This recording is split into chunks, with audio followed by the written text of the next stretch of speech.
Hi guys, welcome to day 9 of the Quarantine Chronicles. I'm Rachel, And I'm Erin. and today we have two of us because we're talking about something super important, which is sleep. So basically, we're going to be sharing 8 tips with you guys about what we do to help get better sleep and what the National Sleep Foundation actually recommends. Yeah, sleep is really important for mental health. If you don't get enough sleep, it can be really dangerous for you. And getting a good night's rest the day before really just helps you to feel refreshed and feel more active that day, which is all really good things. So, the first tip that we have for you is whenever you're going to bed and trying to fall asleep, to count to 100 because it helps you kind of to take your focus away from any other things you might be thinking about that could keep you awake and helps your brain to kind of focus and start to slow down as you're trying to fall asleep. Right.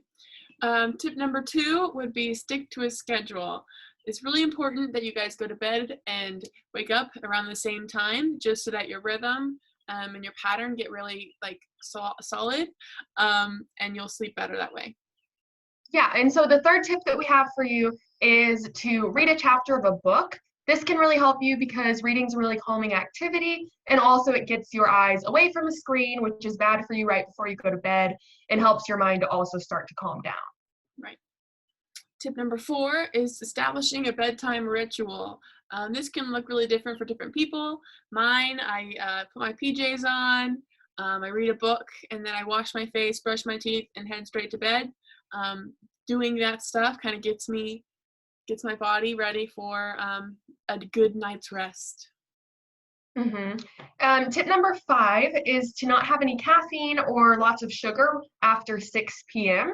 This is just because if you do that, caffeine helps keep your mind too active. And so by the time you're trying to go to sleep, you'll feel pretty restless. So it's better to just try to avoid caffeine and sugar right before bed. Yeah.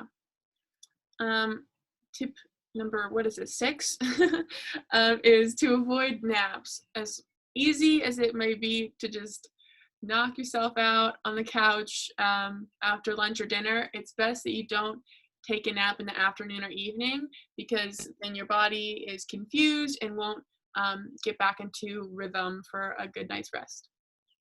Yeah, tip number 7 is to try to fall asleep in an environment that is both quiet and dark. So try to turn off any music or any television that's on, and also just make sure that any lights that are on that you can turn off are off, because this really helps your mind to know that it's bedtime and for you to be able to kind of turn your mind off and be able to go to bed.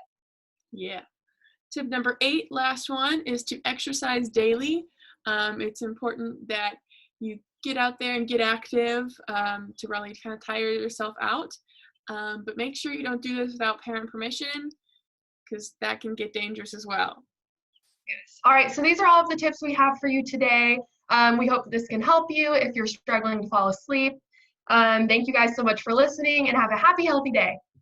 Bye, guys. Bye.